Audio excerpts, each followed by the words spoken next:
All right.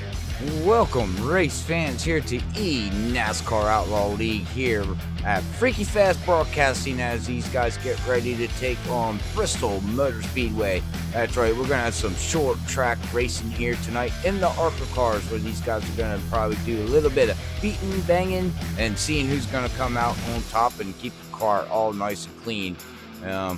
It's going to be a fun race. I definitely know that much, as I'm going to be happy to bring up my good old colleagues that we always got up here at Freaky Fast Broadcasting. We got Zach Hall and Brandon Cawley's going to be joining me here in the booth. How you guys doing ready for some short track racing? Oh yeah, Robert, we're definitely ready up here in the booth for some Bristol Coliseum, Roman Coliseum, the last great Roman Coliseum, I must point out, action here tonight. What a fantastic race we should have here, but yeah, welcome to also Brandon here. Howdy, Zach. Howdy, everybody out there on the internet. Thank you for the introduction, Robert. And yeah, you said the last great Coliseum, and you're going to want to put some swords on the side of your car to maybe keep people away from you tonight. That's for sure, man. It's going to be very close-knit racing. The guys got 2 fast repairs tonight, and I'm sure a few of those are going to be used up because this place can reach out and grab you in a hurry. And with this damage model to these cars, there's going to be some debris, I imagine, at some point here, but also some great racing action too, with multiple crews hopefully here working tonight. And normally the high side's pretty prevalent here. These cars shouldn't have too much issue with any type of damage. The damage model's pretty resilient with these things, but certainly if you get engine damage or suspension damage, you're going to want to go ahead and use that fast repair. Otherwise, you keep up pretty good since the speeds don't vary too much between the cars, and downforce really isn't that big of a factor, Zach. Yes, definitely. Not too big of a factor. Damage, you can get that, and you can definitely hold on to it, as you're saying. So, sometimes the car, it will perform even with that damage on it. So definitely awesome to see.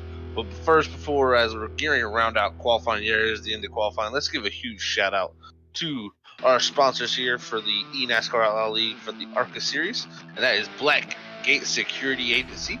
Black Gate Security Agency is a veteran-owned and operated in Erie, Pennsylvania, offering the highest trained and skilled security professionals in the industry. You can check out Black Gate Security Agency at www.blackgatesecurity.com. So remember that, www.blackgatesecurity.com, and you can find you great security agency from Erie, Pennsylvania. And we also have Choice Ink, which is screen printing and embroidery. So Choice Ink is your answer for all your custom apparel needs. Start your project today at choiceinkct.com, or give us a call at 860-554-1500. So again, remember that is 860-554-1500. So definitely go check out Choice Ink Screen Printing and Embroidery, and also Blackgate Security Agency. They're wonderful sponsors here at the NASCAR Outlaw League as we get ready to grid up here at the last great Coliseum at Bristol Motor Speedway with Kyle Speed starting on the pole tonight. So I'm expecting some good stuff. Remember also, this is the round of 8. We're going to break it down to 4 drivers after this tonight for the series, and man, it's going to be exciting to see who can make it through. And we'll go ahead and go into our grid here with Kyle Speed, as I said, starting on pole tonight in that first position. Alongside him will be Donald Scala in second. Third is Trevor Catalano. Fourth, Robert Woodard. Fifth, Paul Henley. Sixth, Ken Ziens. Seventh is Joey Doucette. Eighth, Christopher L. Lawrence. Ninth is Robert Ravel. 10th is Matthew Bilek. 11th is Robert Babcock. 12th, Devin Aquold. 13th is Gary Rogers. 14th is Shane Ledoux. 15th is Dennis Warrens. 16th, Robert Warrens. 17th is Jeff Vickery, and rounding out your field, 18th is the 12 car Stephen Ford. With Bob Ross on the car too, I like that. So yeah, that's 2 nights in a row now with a Bob Ross car. That's right. He would be quite happy about that. Definitely. Well, Bristol Robert was his Babcock, canvas tonight. Devin See how he 13th is Gary Rogers. Hopefully not with a lot of 14th tires. is Shane the Dude. Yeah, right. Is Don't want to put a lot of rubber or 16th, metal down. Robert This Warnes. campus. 17th is Chip Vickery. Never know here at this racetrack, man. It's very, very tough as we'll get through these pace laps here, and got 200 laps here tonight. 2 fast repairs. Like we said, it's the round of 8 here in the playoffs. So 4 guys will go home, and I believe looking at the list, it is only 1 person missing from this list that I have, at least. And I believe that is Daryl Arnold, the only driver. So we have 7 of the playoff drivers here, so 3 of them will be going home. Yeah, and Bristol, I don't really know if I'd want to be in a position to get cut out of a playoff at a track like this. It can get pretty rough in a hurry. You've got to be really patient here. That is for sure. That pace car takes the hard left here, and that green flag is going to wave as Kyle Speeds jumps on that throttle, and that 36 machine will lead us down to the bottom of turn 1 and 2. That's going to be the question all night. What lane do you want? I'm going to be interested to see that. And we got a spinner in the 26, I believe. That was a Robert Porter. He's going to back up, but I think he's going to get it going. So I think we're not going to have a caution here. Yeah, he's got it straight going. So good job done. Not there. And actually, there is the caution.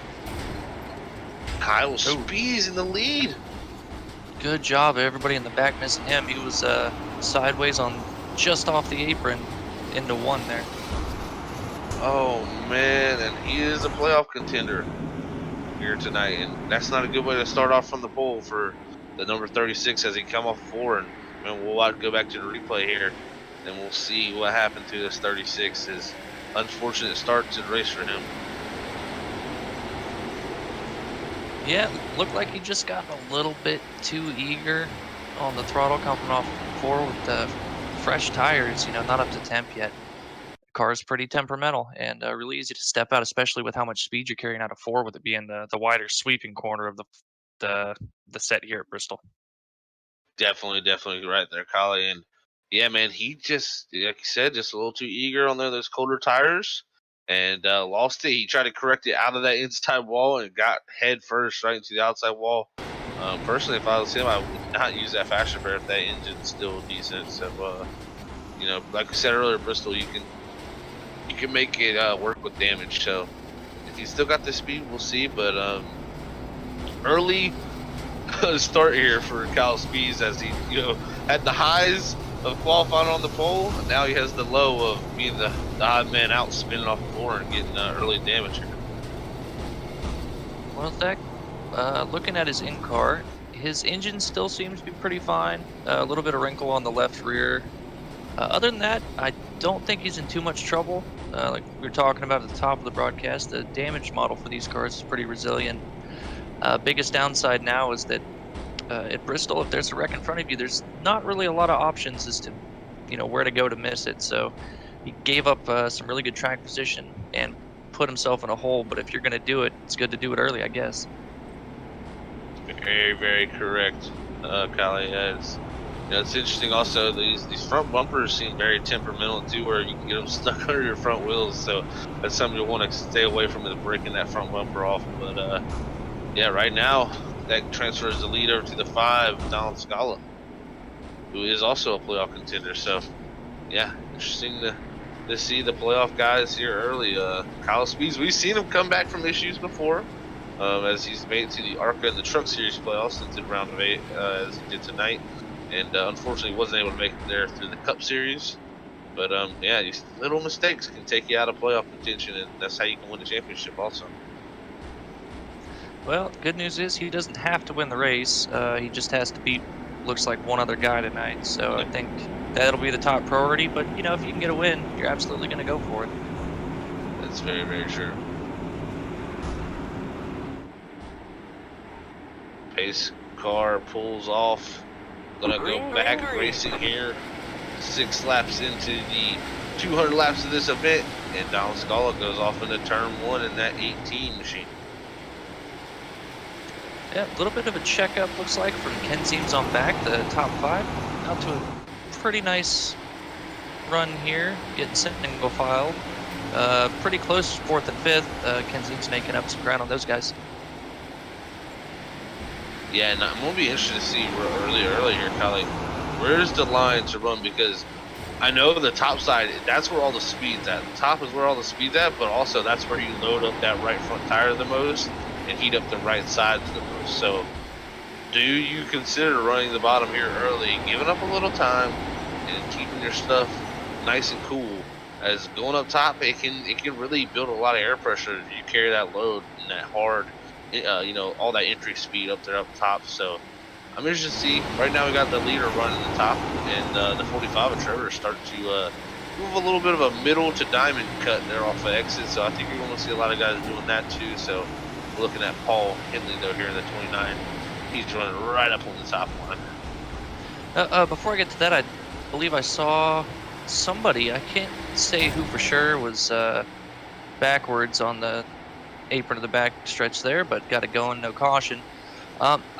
To your question, Zach, I think I'd run the middle.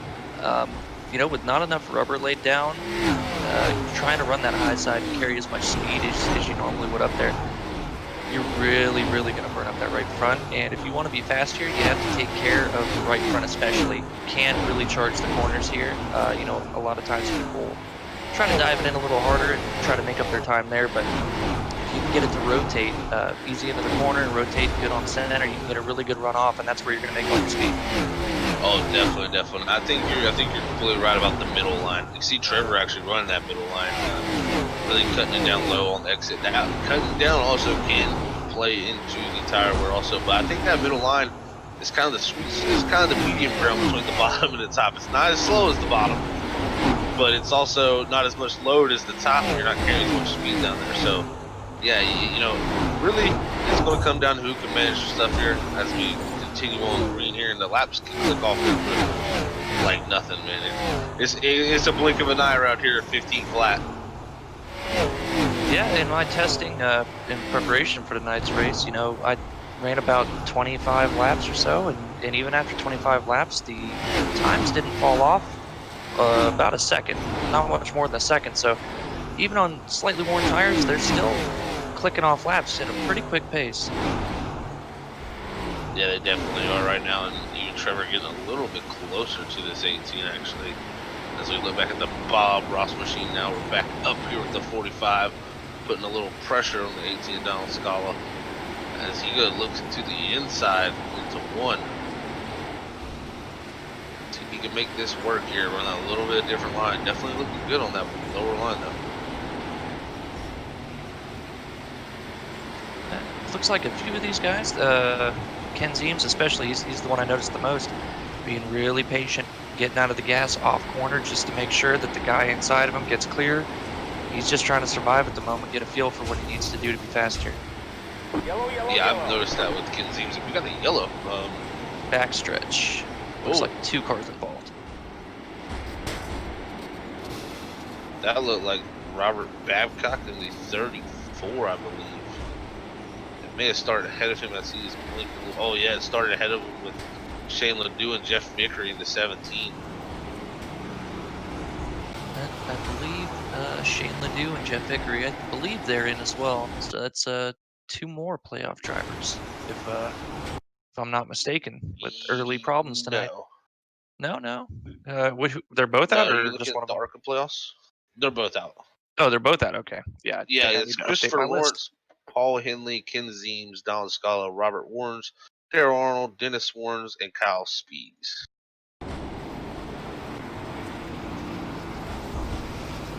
Apologies. I will have to get a better list here so I can keep track properly. Yeah, it's in their Discord right here. It says the ARCA playoffs. But yeah, early damage for those 3, man. Yeah, that looked like just a little bit of contact between the 17, got in a little hot, and 17 and the 5 a little contact with each other, and that was the cause of that incident there. So that's easy to do here at Bristol when you're trying to race side by side, tough track for that type of stuff. Yeah, you really have to have a lot of confidence.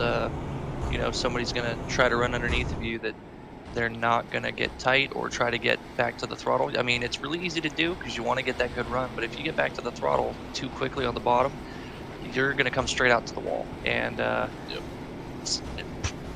bad luck to the guy outside of you because there's not much you really can do. nowhere to go. Yeah, you're kind of an innocent bystander, as I say. You're kind of just doing your own thing, and all of a sudden you're in the wall, and you are the marshmallow between the wall and the car. Just more sandwich. And it looks like Shane LeDoux will get the EOL there for that, so he'll start at the rear of the field in that 5 machine.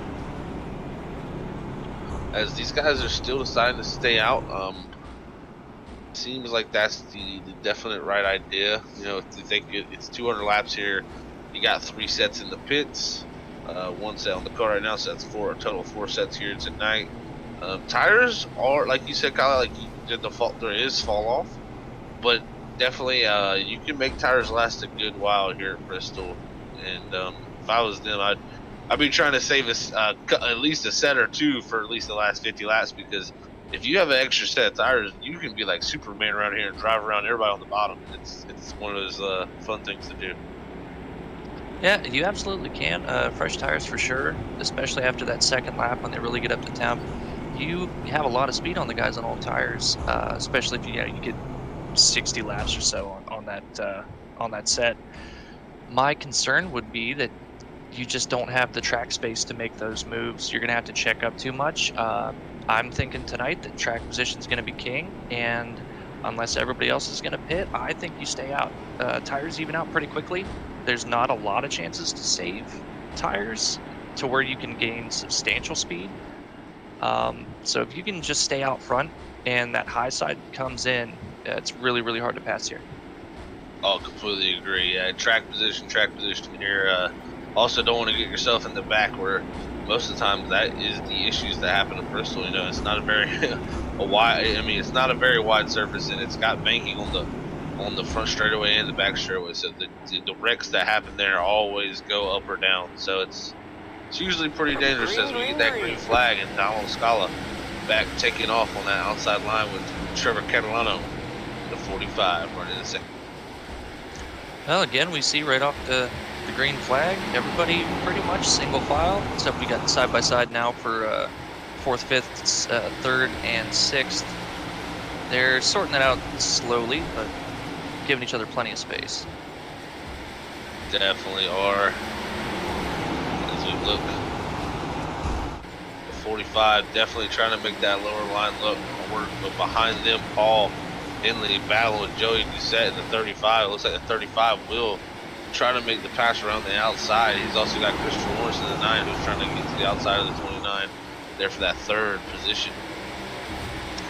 Yeah, Zach, just from a little bit of experience here, you know, it's not one of my best tracks, but I feel like the inside at turn 1 and 2, that's a better passing opportunity than 3 and 4, just because of how wide 3 and 4 is. You can get such a good run off the top side, whereas into 1, if you overdrive it on the high side, you're really going to have to check up to avoid the fence, and it gives an opening for that guy on the inside. Yeah, it definitely does.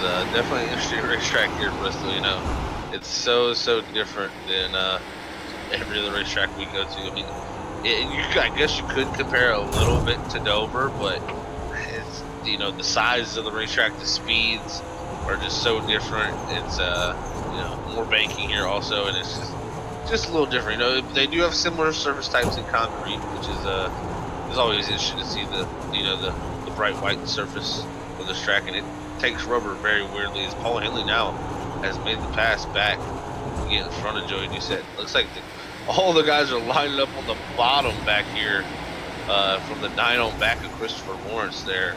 It's like the 38 of Robert Ravel, 40 of Ken Zeems, the 44 of Devin, 36 of Kevin. And the cars are bottoming out to our producer Robert. Yes, they are. Yeah. Yeah, this track is super bumpy, especially the night race where they can carry a bit more speed through the corners. Just that little extra grip, and these things just hit the track like crazy, and it can really upset the balance like it will any racetrack you go to where you'll bottom out later in the run with less grip on the tires. You're really gonna have to watch out for that. Yeah, definitely. There's a lot of load here. Also, you're going off into a corner at, you know, well above 100 mile an hour. You're hitting up to 130, almost 140 mile an hour here on entry, and you're really only slowing down to about 110. So there's not a lot of speed drop off because of how high these corners are banked. So the load that you carry in these little half-mile turns is actually really immense, and you're going to see a lot of travel in that suspension of these cars here. And you know, like you said, also Kylie, the nighttime also affects that. The faster you go, the more load and more travel you're going to have in your suspension. And this setup might also be a fixed setup for the daytime. You know, it could completely be that, and they could just be bottoming out way more than they normally would be here. So it's definitely an issue you find at Bristol. Yeah, especially like with any of the guys that have a stronger force feedback wheel, you're really going to want to dial that back because it is just distracting to have your wheel jump around that much. When you're still turning the same, but your wheel is just snapping to the right when it hits hit those bumps as it bottoms out on the front end. Definitely. Look at Kyle Speeds. We're riding on board here with Christopher Lawrence in the 9, who's under the 35 and doing what he said. But ahead of him is the 36 of Kyle Speeds, who had his early spin from the pole. He's back up into the top 4 and still has the damage. So damage not affecting him too bad in that 36 as he's about to drive away from these guys.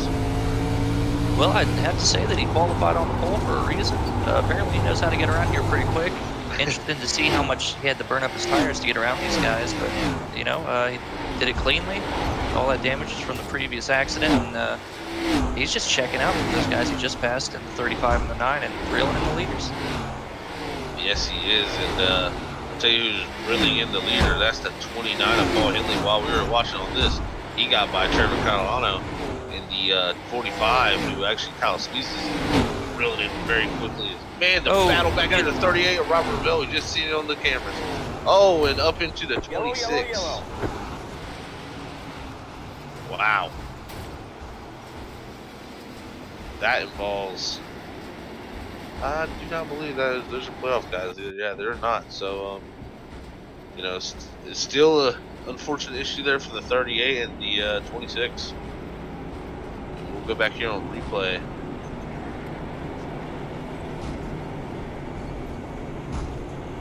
Yeah, it looks like we may have had an issue on the replay here. We're working on getting that for you guys. Give this one moment, please, and we'll try to see what happened here on this third caution of the race. As actually the leaders are pitting now too, so looks like guys are deciding I want to come in there and give me some tires.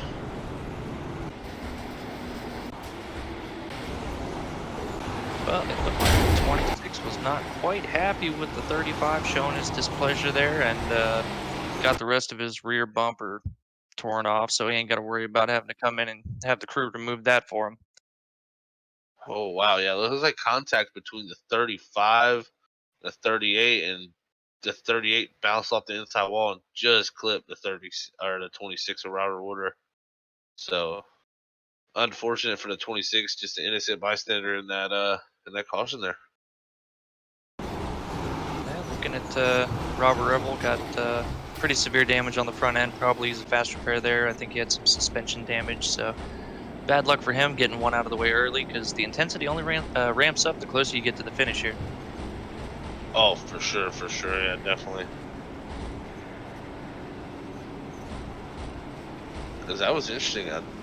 You know, Christopher Lawrence now our leader in the 9 machine. Let's see, he did not elect to pit, so he has stayed out here to lead a lap, and he is a playoff driver, so he is trying to save him a set of tires up.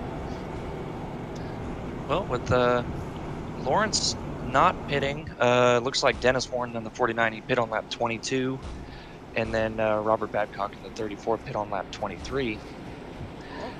We'll see more so with Lawrence than Dennis Warren or Robert Babcock. How well my theory plays out that you want track position over tires. That's for sure. We'll have to see. I mean, Scala's not too far behind, only being, you know, right there in that second row. So, you know, not too much of a track position game, but they did get track position over their other rivals out there. So, yes, that will be interesting to see here. And those are 2 playoff drivers also. So, Lawrence and Dennis Warren's out here staying out on the older Goodyear rubber. Got some field shuffling here. Guess they're trying to get the scoring correct. Maybe some guys got some speeding penalties or something like that. Yes, I believe so. I think what happened there is a lot of guys didn't remember that's the double pit road. You know, under caution, you have to go down both pit roads. You know, you don't just go down the one that's under a green flag. And I think a few guys pulled out a little too early, maybe, and they got a unsafe exit on the pit road. You know, thinking about it, Zach, you're probably spot on there. It's really easy to forget which part of the track you're on here. The corners are so similar. It takes me back to watching a race in Bristol back in the day with Michael Waltrip, where his spotter was calling out a wreck in a corner, and he had no idea what corner he was in to avoid it. Exactly. Yes. We go back green. This place is very easy to mistake. One corner you're in. Really, the only way you can tell is that by the flag stand personally. So, yeah, that's always a good way to remember. Donald Scala already going around the outside of Dennis corners, but the two older on the older tire got there way too high, almost into the wall. The older tires, they're not looking too bad. Yeah, that high side advantage, and the longer he can keep those guys pinned on the inside, the more they're going to burn up their stuff, and it's going to even out pretty quick, and he may not lose too many positions. But Lawrence out to quite a big lead. I wasn't expecting that. Yeah, he just ran 15:41, which is, let's see what he ran here earlier. He was at 14:99, so yeah, he's right back where he was running before that caution, but... Ooh, big wreck out of 4. Oh, and a big wreck. The 49 of Dennis Warren's, oh no.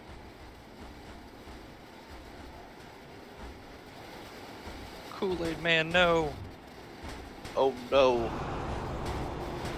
This time it's not my fault. I said his name, I didn't bring attention to the paint scheme. I love Kool-Aid. Looks like you got some help from Trevor Catalano here. We'll go back on the replay. There's a 45 of Trevor behind him. Just, I think Trevor misjudged it by him being on the newer tires and the 49 not being, you know. And didn't expect the 49 to check up that much. And got into the rear of him. That sends the 34 to the outside of the 45. He's in the wall. And then there's the 49. Bang! Look at the Goodyear tire in the face. Oh, man, that's a scary view right there, guys. Yeah, it goes back to you know, we said at the start of the broadcast, you've got to be patient. Like, you're on fresh tires, but you've got to anticipate guys that are, you know, maybe trying not to dive in as hard as you. And it's just a little misjudgment there, but a very costly one. Definitely is, and like you said, it's easy to do. As Christopher Lawrence now comes down pit road, and he said, you know what, I led a lap, which points doesn't matter for the playoffs, but I guess at least, you know, he got out front and seen what it was like, and he's decided to come down pit road now and give up that lead. Oh, I think he missed. I have no clue. I don't know if he. No, he didn't miss his pick. He knocked it in neutral, is what our producer's suggesting. With that,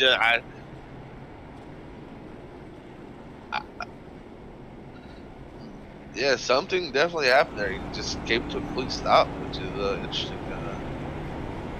About to see if that gives anybody else a black flag for passing him before pit road. Bold strategy, Cotton. Let's see if it pays off. Exactly. Well, you know, he got out front. You know, like you said, points aren't mattering, so leading the lap's not really going to do anything for him. But it can be really good for your confidence, you know. Get out there and not have to worry about anybody in front of you having to check up, and just see what you can do with it. And pulling out to that big of a lead on guys with fresh tires, he's probably feeling really confident right now, Zach. Yeah, I would think so too. So definitely wanted to come down and get him some tires though. So maybe he made the pit last time and he just didn't get a chance and you know, didn't want to get that black flag. But Donald Scala back out front now with Ken Zeems there in second, Paul Henley in third, Kyle Spees fourth, and Devin Alward in fifth. So we looks like, from what I see so far, Looks like Dennis Warnes.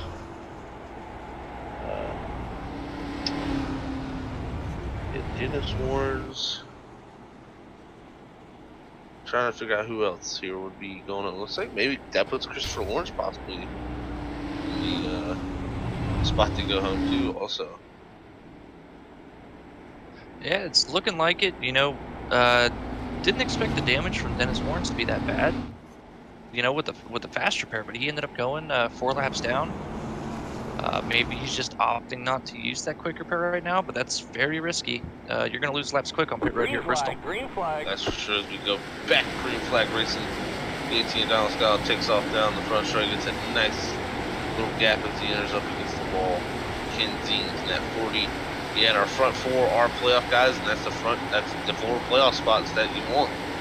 So, see if these front 4 can hold on to that right now as Paul Hindley actually balanced Robert Warnes. That pushes Robert Warnes up into the 4th position. Now he's in to the final 4. So you got Robert running pretty well. I qualified low in the field here, but got back up there pretty quick. Kept a clean car. Really couldn't ask for anything better at Bristol. As we've seen the carnage already, you know, there's not a lot of guys that are going to come out of here with anything remotely resembling a clean car. Wow, there is a cone located on the racing surface. Throw the debris caution. Oh, the leader's caught Dennis Warnes in the 49, who's getting up to speed. Yeah, there's a cone sitting off at turn 4, I believe, on the inside line. So, I don't know who put that out there, but looks like someone has. And right now, Donald Scala hold on as there. Everybody got by the lap car of the 49. We're looking at Ken Ziens now, who's getting some pressure from our pole setter, Kyle Spees.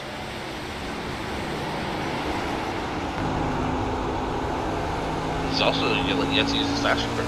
So, yeah, we were talking about the body panel damage isn't going to hurt you too bad, as long as you still got the nose, and you know, even then, you maybe can run it harder into the corner. You got some better cooling. Right, get that splitter up off the ground too. That might help a little bit.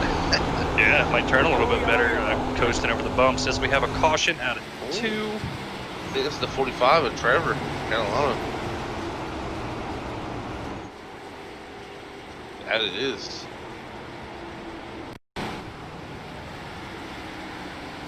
Wow, I don't. Yeah, look back on the replay here. It looks like he just kind of grinded the wall here on the entry. Should be the next corner as we go through that corner, and then he gets to the wall right here, and that sends him shooting off to the left side, and then tries to save it, but cannot do it. And brings out the caution. A really good job of car control there after the spin to just let it roll down off the apron, or onto the apron off the racing surface, stay out of everybody's way. Definitely was. It's always a good heads up move there to get off the racing surface. As it looks like the 26 is getting a lucky dog of Robert Ward. Get back onto the lead lap here in the top 10. Yeah, looking at it, Zach, I think Dennis Warnes he's really behind the black ball now. You're not going to have too many chances to get a wave around here with guys wanting to stay out for track position, limited set of tires, and that's something new now. You used to be able to get a wave around pretty much any time there was a caution if you were a lap down, but tire limits, guys are staying out a lot more often, and it's a lot harder to get laps back, especially when you've got that many guys ahead of you that are a lap down. Yeah, I can tell you that from experience. I've got trapped 4 laps down here before from getting stuck on the banking, and you know, there's so many different strategies at play. Like you said, some guys will pit, but then most of the time you'll usually have at least a few guys who stay out, and then the next caution they'll pit, and then the other guys stay out that pitted before, and you just try to get the wave around constantly, and you never do, and people, you know, have incidences and go lap downs ahead of you, and if you're like 4 laps down, 3 laps down, it's really hard unless everybody else can keep it, you know, on the lead lap for you to get back, because that lucky dog usually changes hands pretty quickly. And there's nothing more frustrating than being in position for the lucky dog. You're like, yes, I just gotta wait. Please give me a caution. Give me a caution. Caution comes out just as they lap somebody. Yep. It always seems like it happens here in Bristol. That's a common thing. It just this place can be very, very frustrating when you're a lap down early. And our producer says we need to fill it up with water and put fish in it. And I'm sorry, Robert, but I will not allow that. I mean, I was here not this past fall Bristol race, but the one in 2019. Pretty good show. Almost got to see Matt DiBenedetto win, which would have been amazing. Yeah. But yeah, I mean, it's a fun place to go to and watch a race. Yeah. I don't like driving here. It's a pain and it's really frustrating. Probably more so than any other short track, but it's really fun to watch. That's for sure. Yeah, it's one of those frustrating tracks, like you said. I completely agree with that. If this track doesn't go your way, and you have like little nagging issues that can come up here, it's very annoying. But this is definitely one of my favorite racetracks to race as that pace car pulls off, because it's just so unique. As these guys will Gary take the green flag, and Barney's going to wave them off down into turn 1 as we get back green flag racing here. NASCAR Outlaw League at Bristol Motor Speedway for the ARCA Series. We had the 5-ish Shane Ledoux scrubbed the fence a little bit on the restart. Got it going. Everybody got around pretty clean. No problem. We got another car in the fence out of 4. Keeps it going as well. Nice job by these guys. It'd be really hard to get it off the fence and not just completely loop it to the left. Oh, completely. As Robert warns, he used that outside line. We're starting in 4th to his advantage. He gets by Ken Zeems. Kyle Spees even does. So does Devin in the 44. So that's going to move Ken Zeems back to 5th position, and I believe that'll put him right on the bubble of. Yes, it will. So he'll be right on the bubble in front of Paul Henley. So that is the transfer slot there, 5th and 6th. Look at Robert Warnes. He might have qualified 16th, guys, but he's putting the pressure here on the 18. Yeah, and that's something we see every week. It was 18, just a little bit too hot. And Kyle Spees. Wow, it was almost exactly the same for them, man. Wow. And just trying to get a little bit too much and do that too often, and that right front's not happy with you, and you go in expecting the same result. Next thing you know, you're in the fence. Yeah, I like the wall. At least the wall kept them there to slow them down, because some people, could bounce off it, use it to go faster. That's a very annoying thing that can happen here in Bristol. But yeah, these guys got like almost locked in. Both of them did. The 18 and the 36. They went from 1st and 2nd back to 6th and 7th. That shows you how much it slowed them down. So we'll have to work our way back up through the field here. Now we're on the front nose cam of Paul Henley and this is Devin actually there. Sorry about that. Yeah, Devin, on the front camera on Devin. He's on the inside now of the 39er Robert, trying to work himself over. Well, I think, Zach, that high line, we don't see the rubber really laid down too much. It's not ideal as you'd like it to be later in the race, but we'll definitely see rubber in. I don't think Devin's going to be able to do it on the inside unless Robert makes a mistake and gets loose. I think I saw him 2 laps ago get loose out of 4. And you're going to need to look for something like that to capitalize on to really make this pass.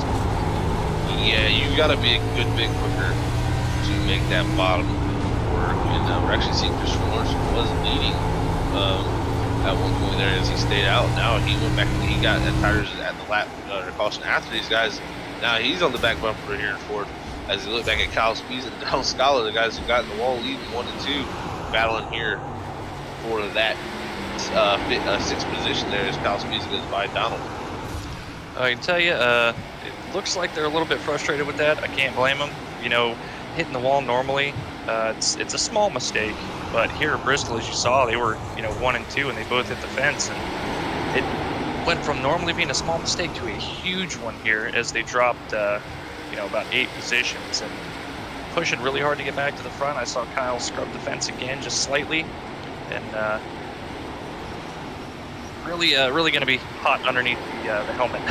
That's for sure. Yeah, and the frustrating thing now is that the 36 lets the 18 get back by. He's trying to run the bottom and pass the 40 of Ken Zines ahead of him. That's the thing, like you're saying, Brandon. It's so hard to pass on the bottom that you can almost. It's kind of similar to Kansas, where if you go down there and try to make a pass, and the guy behind you usually gets to your outside, and then you give up that position. As Paul Henley now, the 29 on the inside of the 39 of Robert Warren's up front. There's battles all over this track right now. Well, you likened it to Kansas, and big checkup. A little bit of contact. Everybody keeps it going. 3 wide. Oh, that was close. Yes, very close. A little bit of contact there in that battle for 8th and 7th and 8th back there, and that could have been disastrous. Good job, these guys keep going, man. And back to what I was saying, you liked it to Kansas. It's very much like Kansas when the top side gets rolling. It's hard to pass, except slide jobs don't work here. You will not see a slide job, and if you do, you'll just see some junk cars. Yeah, slide job with someone here is you're asking to get turned this place for sure. And really, the way you make passes on the bottom, as Paul Henley actually did make it work, the way you got to do it is you got to make sure you have great exit speed. You can't overdrive it. You got to make it where you're pretty much coming off the corner ahead of him, and you're going to lose a little time down the straightaway, but if you keep edging forward and closer, then you can pull that slide job off. But you have to be almost, completely clear of the person to be able to pull that off, actually. It's not like Kansas where you got the super long corners where you can send it way down the bottom and sail up to the top, and, that guy will catch you at the late exit of the corner. As Paul Henley is checked out from this field, while the other guys here, the 9 of Christian Lawrence and 44 of Devin, they are kind of stuck here behind the 39 of Robert Lawrence. Well, Zach, as you were describing the method for getting that perfect slide job here, you guys were watching Paul extend his lead. I'm back here still watching Ken Zines and looking at that battle.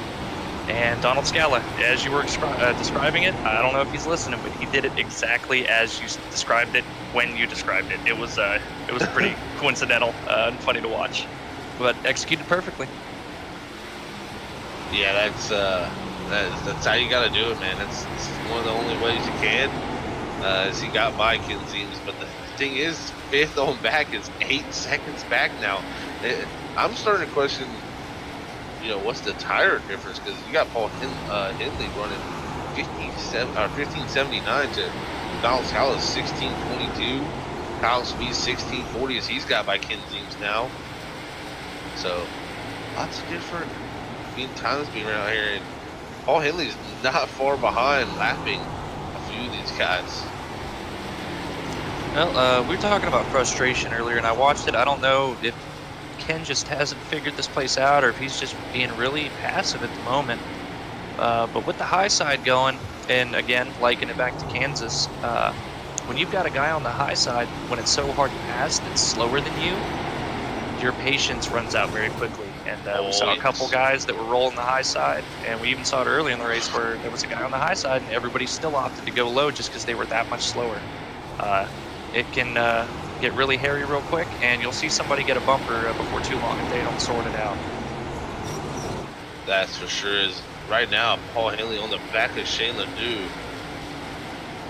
Yeah, he almost had an incident there. Also, we see with the 12 of Stephen Ford as he was lapping him for 9th place.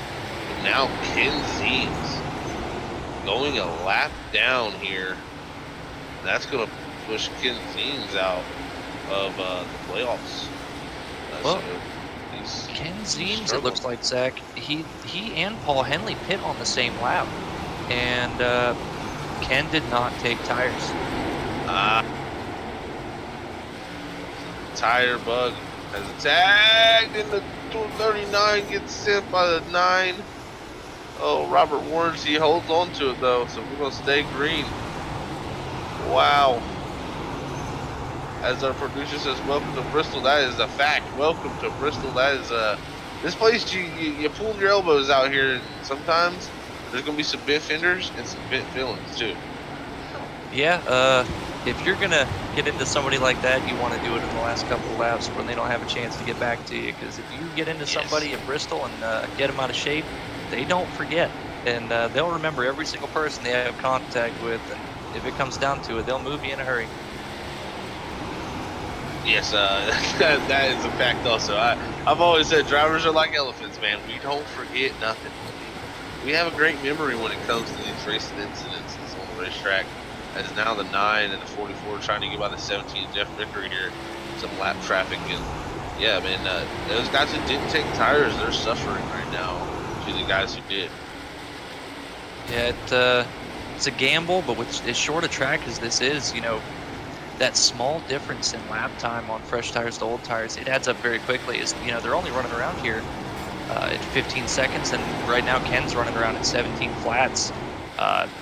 Especially if you're running seconds quicker a lap, it adds up very, very quickly. So Yes. unfortunately, the gamble didn't quite pay off. Maybe they'll get a wave around, but even then, they're still in that bad position where they're on old tires compared to everybody else.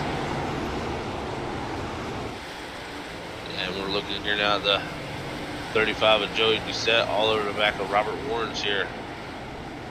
And that's closed up a little bit. The 35 here got caught up from that 5th position to the 39. He's not far behind Christopher Lawrence or Devin. And this field is it's all strung out now. Got lap cars in the mix, trying to pan between drivers here. Can't figure out who's battling who for what position. Yeah, there's so many different situations happening right now, and really our leaders, Paul Henley's not far behind, lapping Kyle Spees and Colin Scala, who are leading this race at one point. Both pole setter and the man who's really led the most laps in this race. 35 and the 9 got together. No caution, but the 9 definitely got out of shape. Oh, gotta let the 39 get back by, but guess what? They're not too far behind each other, man. You got Christopher Lawrence right behind the 39. That was some little bit of contact to get by the 39 before.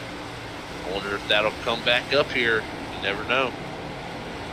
I don't think it will here. You save that one for later, just in case you need it. Yeah, that's for sure. You don't want to build onto anything too much. So looks like the 39 is starting to pull away a little bit from the 9 as we look here. Joey Doucette, he's actually up into the 3rd position now. And this is exactly what I was talking about. You got 35 Joey Doucette running 3rd position. Ken Zine, he's running 8th. You got Dennis Warrens in 12th. Shane Ledoux in 13th. So, and they're all in a group with each other. Yeah, they're all on top of each other, just in different positions and different stuff. I mean, that's the thing about Bristol, man. Like, this place is so hectic. Yeah, Paul Henley now. Sorry about that, Brandon. He said now lap Kyle Spees, and he's all over back down Scala.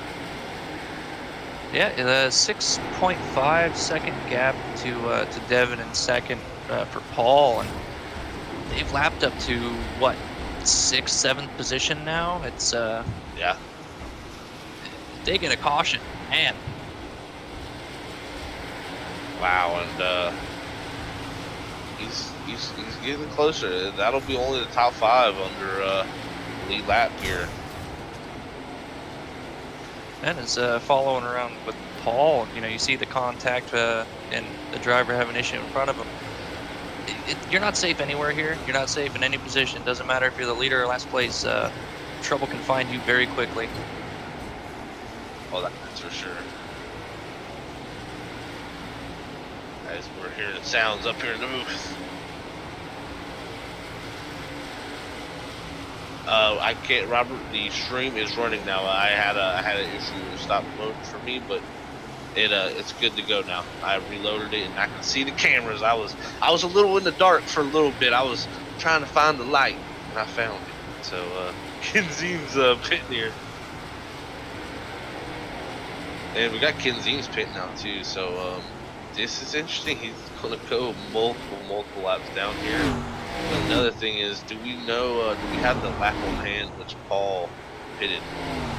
Yeah, Paul pit on lap 46, and as you were finding the light, Christopher Lawrence also came into pit. Oh, I don't know if I'd want to pit under green here. You know, I'd run it as far as I possibly could, hope for a caution, because like we talked about earlier, getting caught a lap down is probably the worst thing that can happen to you here. Yeah, you can go multiple laps down pit here, and the thing is also is these guys have a 60% fuel load. Oh, big car in the fence they're going into one. I think it was the 35. Man, that was looked like a hard hit. I don't know if that was just the visual thing, but that looked really bad. Yeah, he's actually pretty slow now too. It seems that's very big damage on that right front of 35 Little Caesars. There's the 9 goes by on his new tires. Man, I think I might get some Pizza Hut tonight. Right. I just got hungry now. No.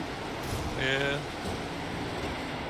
As yeah, now Paul Henley's lapped all the way up to 4th position. He's on a roll. He's putting on a clinic, man. I have never had a race where I've been this dominant. You know, it's something you always wish for. But when you figure it out, you really figure it out. He's doing an amazing job tonight. That he is. He's actually somewhat getting run down by Devin too. Devin's running about 2 minutes quicker. So, and what I wonder is also those are similar like paint schemes. I believe they're teammates. So yeah, teammates running very well tonight at Bristol. Well, speaking of, you know, teammates and running from experience with my teammates, when you got one that's running out front super far, you're wishing that they're sharing something with you to help you go faster, but they're not giving up any of their secrets to jeopardize their chance to win. That's for sure. We saw that last night at SRU. Couldn't get nothing out of Mark. It just feels good. That's all I know. Yeah, it's a good feeling car, nice. man. It's just nice. As the 44 goes by the 5, and yeah, that's the thing. I'm interested to see when these other guys hit. You know, you said 43 was the last time they came down. I would believe with a 60% fuel load, you should be able to go around 90 laps, I imagine. So they should be nearing that window here very soon. Yeah, I think once you hit lap 100, if you come in on lap 100, you're not gonna have to worry about fuel again. And honestly, I'd kind of prefer wanting to come in halfway, especially if I know that it's good, because the closer you get and not have to get fuel to the end, the better handling your car's gonna be with that reduced weight. Completely agree. Yeah. You know, that'll definitely help. And Paul Henley though starting to pull the gap out just a little bit again as we go back here to Kyle Spees. Right now, the shakeup for the playoffs would be Paul Henley, of course, going through Joe. No, Joey's not part of the playoffs. Neither is Devin. So Robert Warren's in your second playoff spot, going through Kyle Spees in the third, and the final 4th one would be Christopher Lawrence, and he's got a decent sized gap over Ken Zeems, the next closest playoff team. Well, Zach, we have Kyle Spees coming into the pits now on lap 135. Yeah, that's going to shake it up a lot. Because I believe Ken's been out there for a lot longer. So is Donald. So we'll see where they go. And he got his fast spare on that stop, guys. Yeah, probably a good time to use it. Probably you still got one more and essentially a quarter of a race to go. So pretty good decision there. He didn't lose too much speed with all that damage, but might be a little bit quicker. Yeah, very true. I mean, definitely, it's not gonna hurt. That's for sure. He'll most likely be 3 laps down ahead across the finish line here. Yes, he will be, and he is behind Ken Zeems and Fountain Scala now. So now the playoff will be Ken Zeems, Christopher Lawrence, Robert Warrens, and Paul Henley. And we have coming off the road. Yep, Paul Henley, Devin Howard coming in this time, Robert Lawrence, and a caution. That's, oh, that is not what they wanted to see. It looks like the 44 of Devin while leading. Oh, man.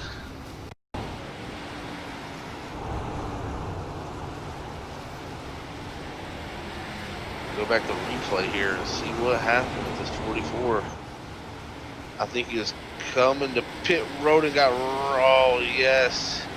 He was trying to make it a pit road. As you'll see here, he'll go down the back straightaway here. The 17's coming up behind. 17 goes low. He wants to get down to the pits, I think, there. And then, oh, the 9 just comes out of nowhere and obliterates him. I think Joey Doucette barely squeaked by as he was coming back down the banking. Car went by really quick, but I think that was the 35. Yeah, that's a classic case of some miscommunication with a car trying to pit under green. You know, they said that they heard him call out that he was pitting and were confused by the line that he took into the corner. Just calamity ensued after that. Happens sometimes. It's unfortunate. And, you know, you probably go back and look at that one and see what he could do differently to avoid something like that. But definitely don't want to see a car that slow in front of you mid-corner of Bristol. It's really hard to see much in front of you in these high bank corners. Guys, for sure.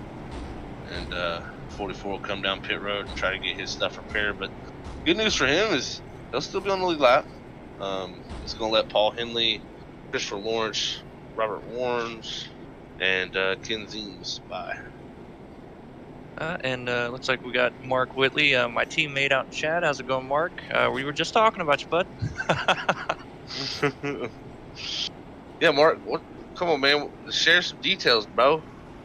Team player, gosh. Hey, but like you said, sometimes... Control. Oh, yeah. Well, yeah, race control. Race control should have, you know, confiscated his tires from the pit box. Yeah, I agree. I think there was something a little fishy there, Mark. No, that was a great race from y'all guys last night. I had a blast commentating as we are here tonight, also at the NASCAR Outlaw League at Bristol. So we went from Las Vegas to Bristol. What a huge difference that is. Yeah, not much difference with these guys for how close they're running compared to how close we were running last night, but True. Result, you know, Paul Henley, I think he soaked his tires too because he's been on a roll. And this caution, I think, probably helped him a little bit. I know some of those guys were a bit farther behind him, you know, caught a lap down. But if that caution hadn't come out, they would have had a pretty severe undercut. So he might have had his work cut out for him. Yeah, definitely. It's going to work out pretty interesting here, how this all plays out, and it's going to shake up the playoffs. Really, that's the thing that's going to do most. Is a lot of guys getting the wave around here. So now, do we have clarification? Is it 4 drivers or 6 drivers for the? Yeah, that was my question. I think it's 4. Yeah. So yeah, producer Robert says it's 4. So it's 4. Alrighty. Whoa. All those wave around guys had to let the pace car back by as they waved off the restart. Yes, they did. And should be Devin. You know, it's all jumbled up right now. These guys get it sorted out. This could very much be our final restart tonight. I mean, the laps click off here so fast that you never know how this is going to play out. Hang on, we're not going green.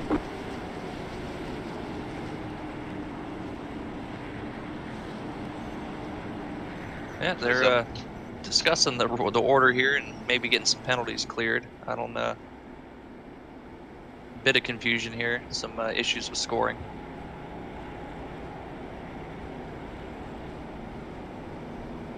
They're going to see how this all shakes out. I mean, definitely is all jumbled up right now. I think Paul Henley is now the leader. He's got, looks like, I can't tell who's ahead of him really. It's, you know, got the 26, Robert Order, who's 4 laps down. Also Donald Scala, who is on the edge of the lap, so this is weird. Green, green, green. Definitely interesting restart here. It's Paul Henley will be our leader, taking the green as he's the 5th, 4th car on line. Well, it looks like they're going to let them just kind of roll around right quick and let everybody cross the finish line and throw another caution to get this sorted out. Maybe fix the scoring issue. Yeah, I know the guys who were right ahead of the leader right there like that. That definitely helps them. So we'll see how this plays out. Gonna get us another caution here at Bristol Speedway. Yeah, we got some definite timing issues going on right now. It's not exactly uncommon to have happen at a short track like this, where you, especially with the admin cautions and stuff, it can confuse the programming pretty severely. So they're trying to get this sorted out. You know, there's confusion. I think Ken said he was in 5th, and now it's got him scored a lap down in, I believe, 11th. So they're a lot of drivers really confused. Yeah, that's interesting. I seen him take the wave, I thought, and maybe not. Maybe not. It's so hard to tell sometimes with Bristol and these short tracks, man. It's a complete crapshoot sometimes for how the lineup plays out, especially when you have a caution like that with the leader involved in a wreck, guys pitting, guys who've already pitted, so there's already, you know, just mayhem going on pretty much on out there. Yeah, I'm really glad that NASCAR's actual scoring that they use for the races is, you know, pretty spot on most of the time. Rarely do they have to worry about delaying a race like this to get it sorted out. But maybe iRacing, wink wink, will get a hold of them and get some tips on how to improve the one we've got currently. Mork says, be right back. He's got to go win another Vegas race. I'm going to get you kicked off the team. Be fixed, here he comes. Watch out, Yeah. Be fixed. He can drive anything like the Cup car. They're going to be in trouble.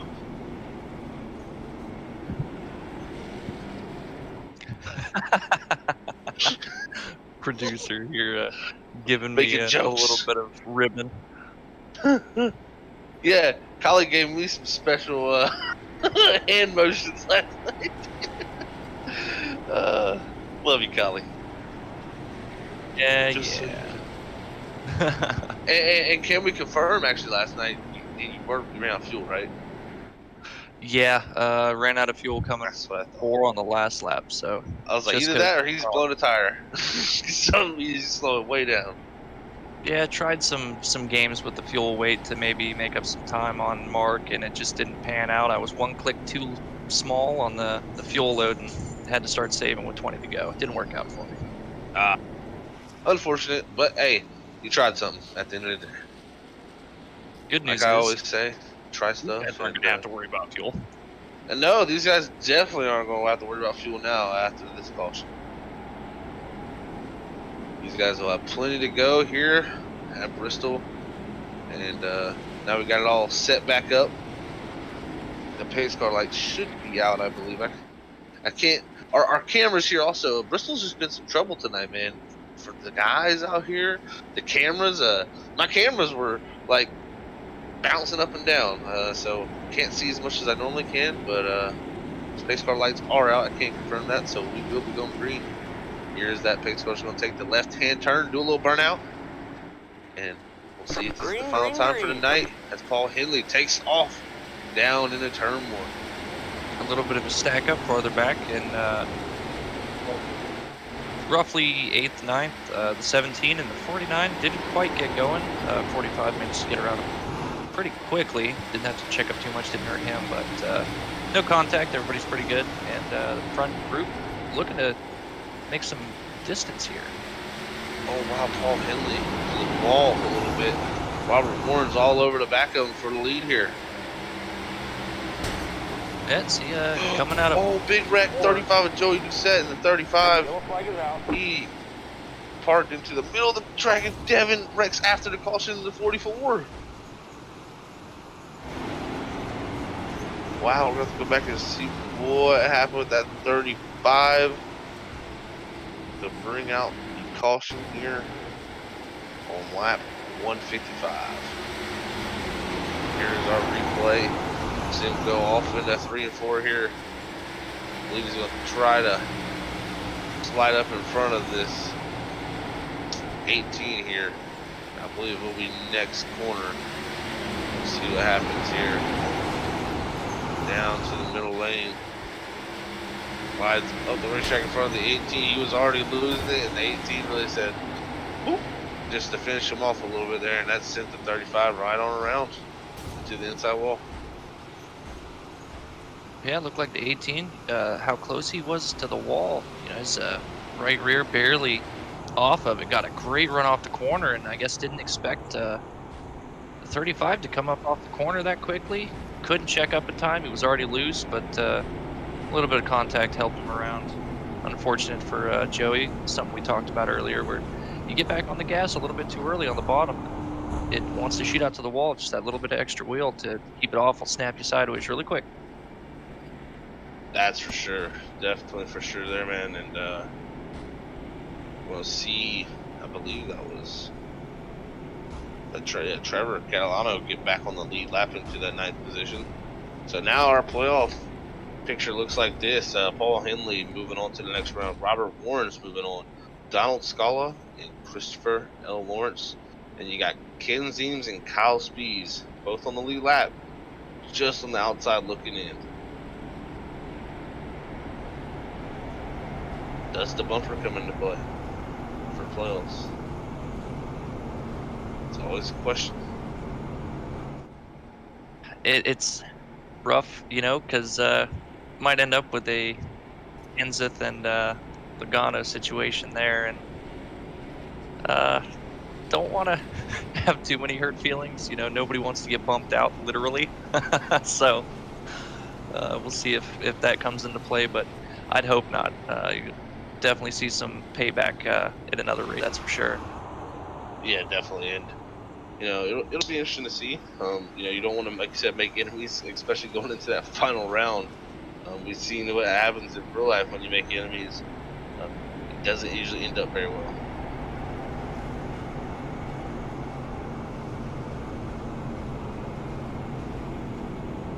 Oh, we got Danny Lawson. Main man Danny out there saying, "How's it going, Zach, Brandon, and Robert?" Well, from my side of the point of view, it's going good here at Bristol. Always cool to watch some Bristol action. And how are you doing, Brandon? Doing pretty good. It's a unique point of view to have a drone cam to watch a Bristol race, so I'm having fun with that. Yeah, definitely. So you're watching in the drone cam. I might have to try that out, man. So that sounds pretty cool. Now, are you calling the drone cam the blimp cam or the chopper cam? And anyone that's really just mostly it's like the far chase cam is kind of what I've been going with for the most of the race. Okay. See, I see what you're saying. Kind of like a little drone cam, kind of like Microsoft Flight Simulator. They call it the drone cam. You know? Oh yeah, so get that far third person view and just enjoy the sights. Green. Yeah.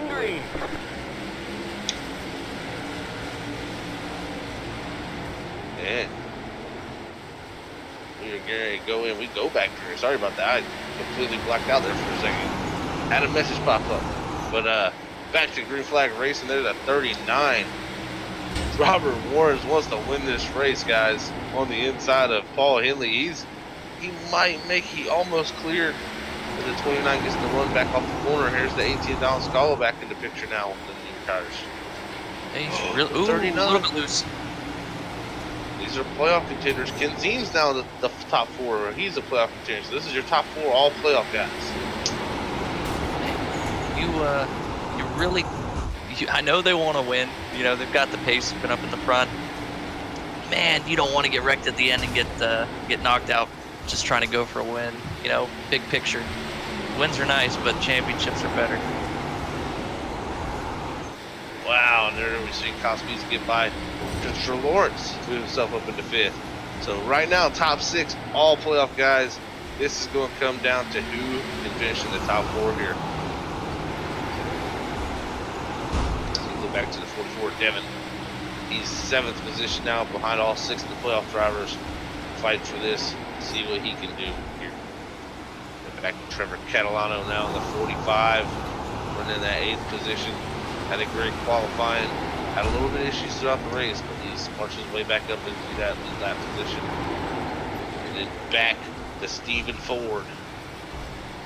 Well, that 12 Bob Ross machine. 2 laps ago, Zach, Kyle Speeds put down the quickest lap of the race with a 14.7. So he's coming in a hurry. Yeah, I mean, we know how quick he is. He got the pole. So we'll see what he can do here. Looking to make pretty good headway on the 40.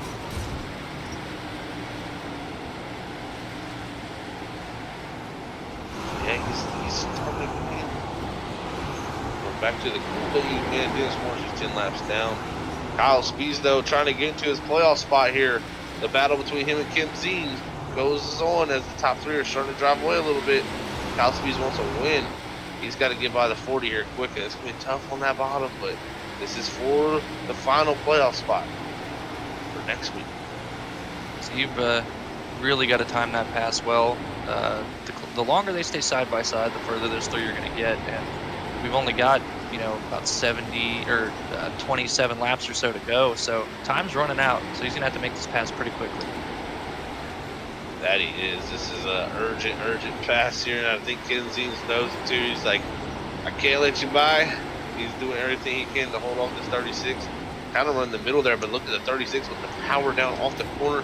That's what he needed. I think he'll be able to clear. He does just 40 cross back over. He can't. 36 and Kyle Speeds up the 4. Ken Zines out of the playoffs.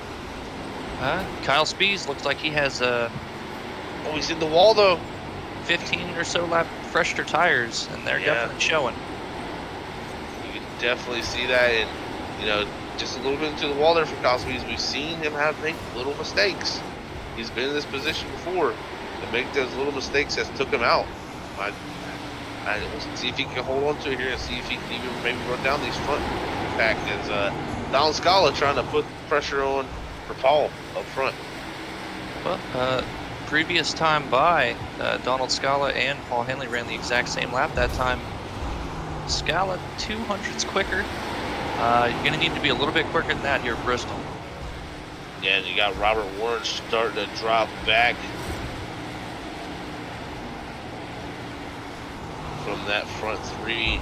Can Kyle Speeds run him down? I think Ken Zines is going to want to get by that 39 also. It's just not going to have to be his hope, but laps click off very fast here.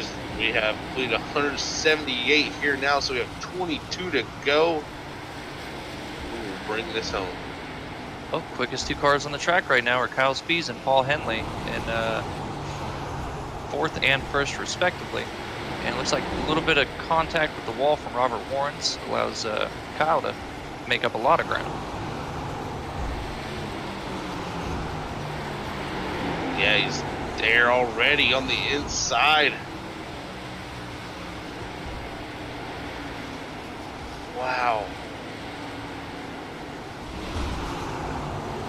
Yeah, the 39 to 36 here. This is an interesting battle.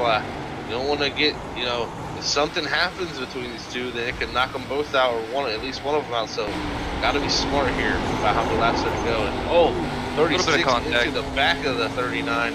I think the 39 needs to be smart here and not try to hold up this 36 maybe, because it could end bad for both of them. Yeah, and I mean, it's kind of what you want to do to set up that pass to get that quick cut to the bottom. You want to be as close to the guy as possible, but don't mistime it. It'll end badly for at least one of you, hopefully not both. Oh, and the leaders are called side-by-side lap cars, the 45 and the 5. Woo! Where do they go? The 45 bounces off the wall, the 29 to the center. Oh no! The 45 takes out the 18. It's a playoff contender. Oh no! As the yellow comes out. Oh, you never want to see that.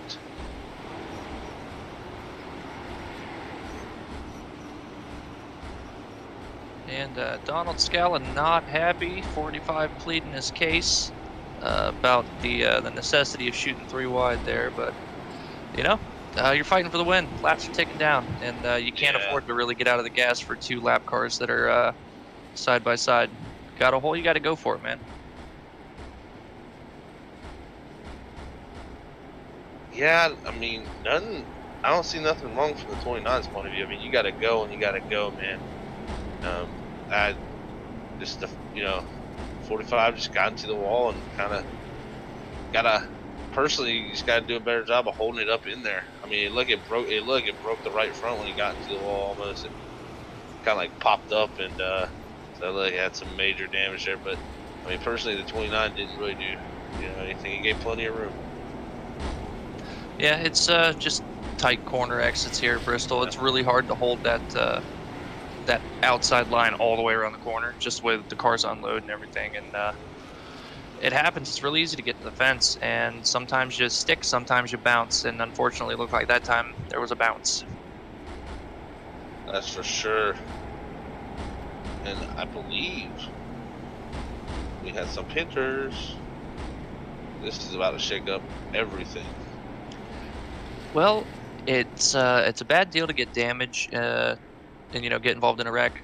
But the good news for the 18, he's got a fast repair here. He's gonna get fresher tires. He's gonna have looks like 50 lap fresher tires than the rest of the guys in front of him, and probably have a good shot to just catch him anyway.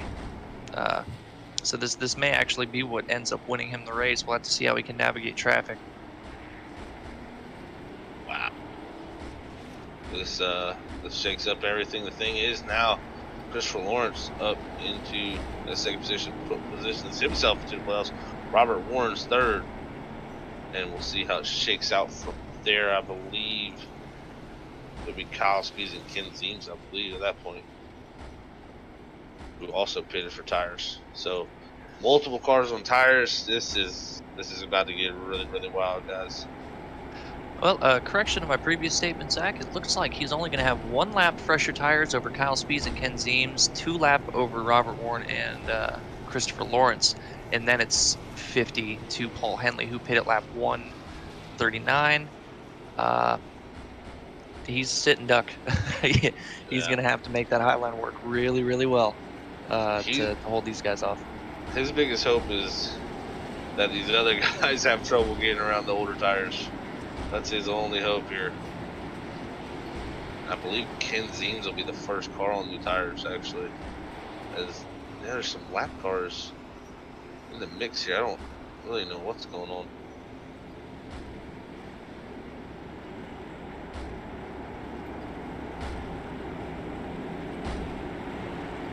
Yeah, good news for Donald Scala is that because Catalano was involved in that caution, he did not get the free pass. That's 1 extra car on the lead lap that he's going to have to contend with. Here's the green. Ken Zeems stuck behind the 9, but I see how long it takes him. I think it's not going to take very long for the tires. Yeah, they fire off really quick. And Robert shooting a 3 wide again into 3. Got a car loose on the apron. Whoa, Ken Zeems. Yeah. Huge mistake there from Ken. Getting into that apron. Just on the colder tires, tried to get too much. Now you see Christopher Lawrence trying to take this lead. But Robert Warren's there. Oh, Kyle Speeds loses it off of 2. Will we get a caution? We have not yet. We will now. 45 loses it. Trevor Catalano loses it there. He goes on down the pit road. Side by side, no, there is a caution now. Oh, and it's the 49 of Dennis Warren's. Oh, the 18. Oh, man, the 18 destroyed in that. Also, the 36 of Kyle Speeds involved with that.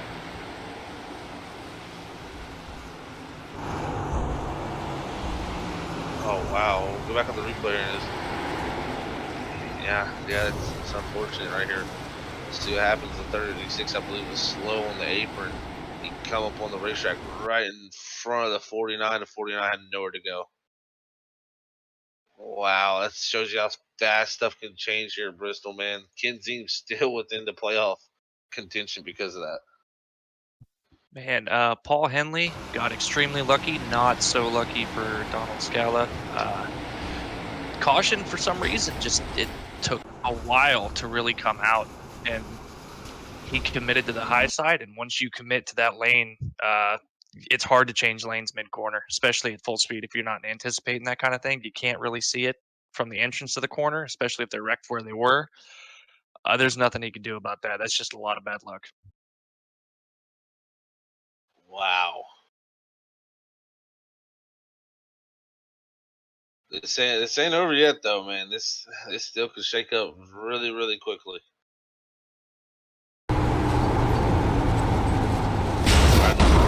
Oh, man, the 18. Oh, no, Scala. Yeah, Dennis went for a ride. That was wild.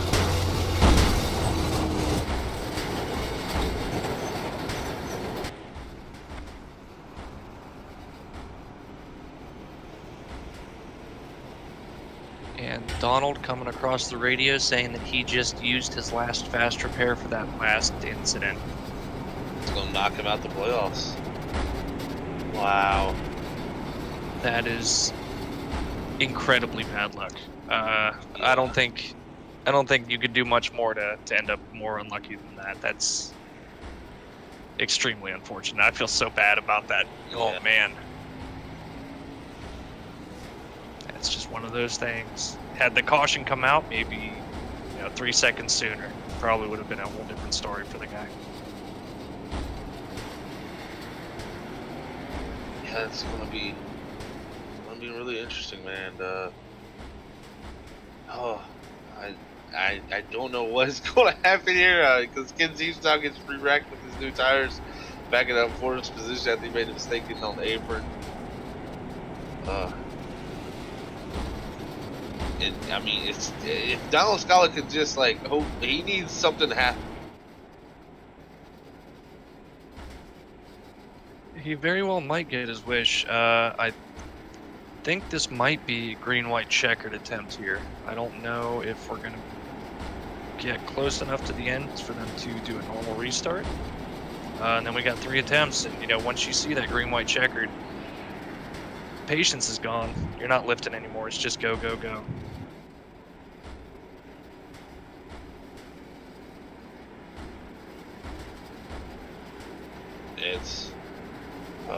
This is Bristol, baby. So Fane's car lights are off. Man, oh man. Let's see what this finish is like, guys. Paul Henley on the outside line leading us back to the restart here. He takes off. Got Ken Seams also starting on the outside. Let's remember that on the newer tires. The 9 though drives it off in the corner. Oh man, the 9 has a lot of drive. He gets loose though. Paul Henley trying to hang on to this victory here as they'll be coming to the white flag. It's in the air. There goes the 39 below the 9. Oh man, guys. One final time down to 3 or 4. I think Paul Henley has it. I think he's going to hold him off. Big charge, big charge. The 9 gets him to him. 9 wins. Oh, Paul Henley's Christopher Moore's winner. Paul Henley's second. Robert Warren's third. Man, oh man. Ken Seams fourth. That is your playoffs. Final 4 for next week for the ARCA series. Oh, what a finish. We just got to witness our own Earnhardt Labonte. How about that? Yeah. Man, oh man, goodness gracious, these ARCA cars fall apart, man, when they get hit. I can't wait until the Cup cars can do that. Dude, there's debris everywhere. Oh. Man, oh man, what a crazy ending to this race. If I'm Paul Henley, I'm devastated, man. Yeah, judging by the driver's chat, there were some tempers flaring after that, some disagreements. But finished where you finished. unfortunate as it is, just again put it in the memory bank. Ooh. Yeah, it's gonna be interesting. Definitely to hear about that one.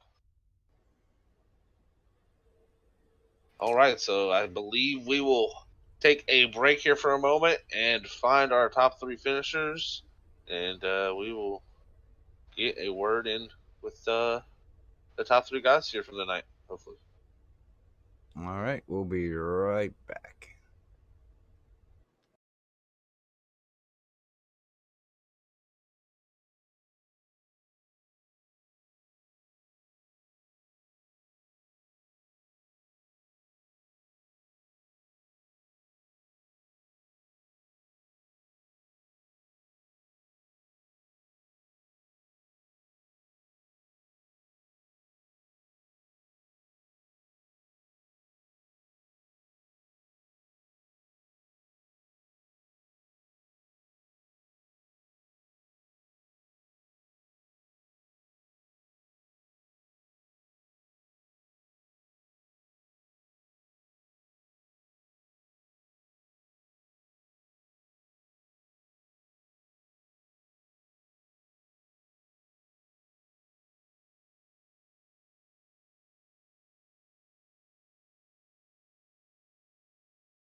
All right, we are back here at Bristol at the NASCAR Outlaw League with our top 3 finishers for the night at Bristol Motor Speedway. And we'll go ahead here and get a talk in here with these guys about how the race played out for them and going on to the playoffs. And we do have a correction also before I bring that up. It's the top 6 that move on in the playoffs, not the top 4. Sorry about that, ladies and gentlemen. We got that not correct. And so yeah, the top 6 drivers here tonight will move on. So we will bring that up after the post-race interviews, but we'll go ahead here now to third, and I will get to talking in with Robert Morris. Hey, Robert, it's Zach in the booth, man. You got a copy? Yes, sir. How you doing, Zach? Oh, I'm doing great, man. Well. You made it here through to the playoffs, man. It's in the top 6. Yeah. Come home third tonight after starting 16th. You were pretty much up front all night after you got some track position. How did the race play out for you tonight, man? Yeah, I kind of took a sandbagging qualifying spot, to be honest. I didn't want to be up front, bump and bang early on, so we made some good time over that first run. And I ran my first set of tires for 144 laps, so I had tons of tires left. I had another set still remaining, but it was a tough finish, that's for sure. I was hoping to get up a little bit more, but I've been waiting almost 9 weeks to talk to you guys. I seem to always have some bad karma right at the end, so it's nice to talk to you finally, Zach. Oh, well, it's great to have you up here, Robert. It's good to see you finish there in the top 3 tonight. And like you said, just came up a little bit short there, and you were on, I believe, fresher tires there than the leader at the time was Paul Henley. But yeah, man, you just came up a little bit short. Anything you think you could have done differently? It's just so hard to pass in Bristol. Yeah, it's a tough track to pass at. I had a run earlier on Paul, and I kind of messed up, so I'm happy we didn't make contact there. But track position would have been key. If I would have got out ahead of that 9 car sooner, then I probably could have gave Paul a run, but he just couldn't make it stick on the bottom. Yeah, definitely, man. Well, great run again, as I said, and well, you make it to the top 6 in playoffs. So next week you go into a shot with the championship. How you feeling for that, man? Pretty good. Just going to do some homework and get some practice time on Dover. I think that's going to be an interesting track, much like Bristol is on tire wear. Dover's going to be the same challenge, so I'm looking forward to it. And these next, rolling down from 6 to 4 is going to be a very interesting battle, and it's going to be tire management and racing smart. Awesome, man. Well, we'll catch you next week, Robert. But before we let you go, anybody want to send a shout? Yeah, just a shout out to Warren's Racing. My brother and I have been doing this for a while now, and we're having a lot of fun. And hope to see you guys around again. You guys have done a great job of broadcasting, so shout out to you guys too. But no, just happy I finished in the top 3 tonight. Awesome, Robert. Well, go celebrate that top 3, buddy, and we will catch you next week in Dover. Yeah, take her easy, Zach. All right. That was your 3rd place finisher there, Robert Warrens, in the 39 machine here tonight. And now we'll move on to the 29, your 2nd place finisher, Paul Henley. Feel really gutted for him in the race he just ran tonight to come in 2nd, but we'll get to talking here with the 29.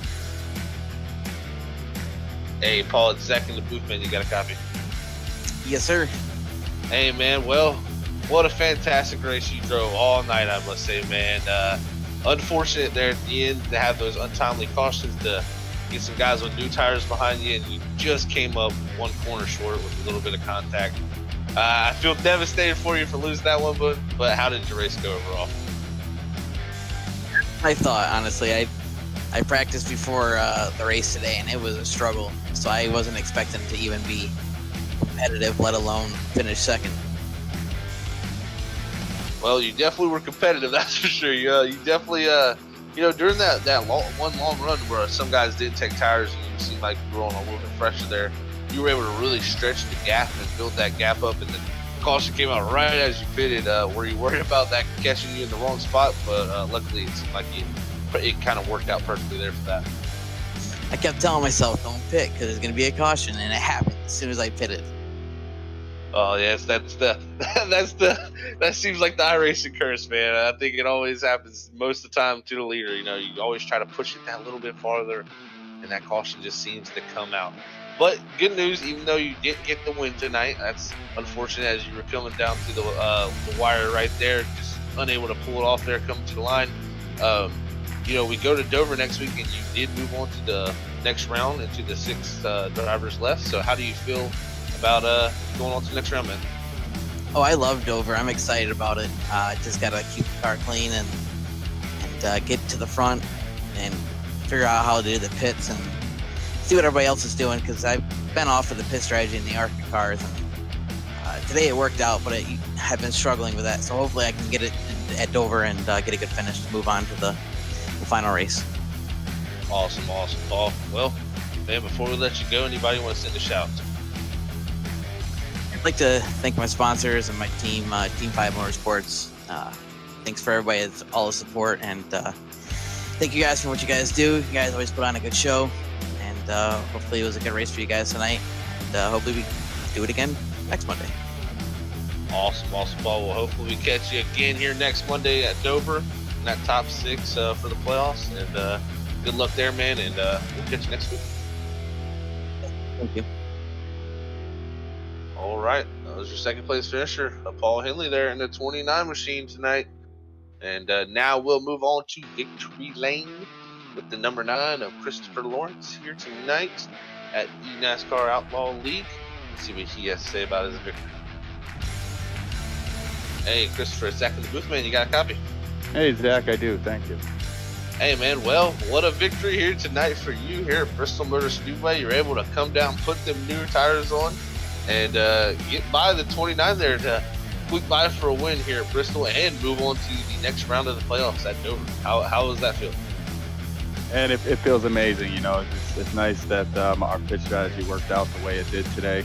We got a little lucky and got that late caution. Like you said, we got the new tires. Gave Paul a hell of a run there at the end, and pulled it out.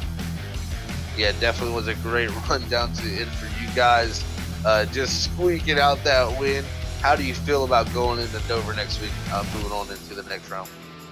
I'm excited to move on to the next round. We're getting down here. I think we have 2 more weeks left. It's going to be an exciting 2 weeks. But I'm looking forward to next week at Dover. I'm looking forward to continuing my chase for the Cup here. Awesome job tonight, Christopher, to move yourself on into the next round with the next 2 races left to hopefully get a shot at a championship. Before we let you go, before your win here tonight, anybody want to send a special shout out to? Yeah, I want to thank you guys for a great broadcast and Christopher Woodard for putting on a great league here.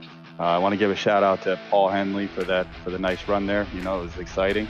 We made a fun finish. I want to thank my dad for watching and supporting, what I do. So thank you guys. Awesome, Christopher. And hopefully we catch you next week at Dover. up here again on the podium, and good luck to you, man. Thank you. You guys have a good night. We'll see you next week. All right, that was your winner here tonight, Christopher L. Lawrence in the 9 machine, bringing it home, as you can see on there on the camera. Just really a car link, man. Those top 3 right on top of each other, guys. What a race here for the NASCAR Outlaw League at Bristol Motor Speedway. Yeah, short track racing produces short track finishes, and that's a classic Bristol finish right there. You saw a bunch of that back in the 90s, heyday of this type of racing. So a lot of fun to watch, a lot of exciting moments, some cautions, and a lot of really close near misses for some guys, and some unlucky moments for others. Zach? Definitely was, and we'll move on to our unofficial results here tonight for Bristol Motor Speedway for the ARCA Series, and bringing it home on number 1 position is Christopher Lawrence. Your victory here for him tonight. Second goes to Paul Henley in the 29. Third goes to Robert Warrens. Fourth is Ken Zeems. Fifth, Donald Scala. Sixth, Kyle Spees. And by the way, those top 6 are your playoff drivers moving on to the next round of the playoffs at Dover, with Stephen Ford in 7th. 8th is Trevor Catalano.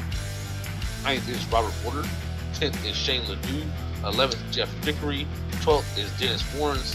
13th is Devin Appleward. 14th is Joey Doucette.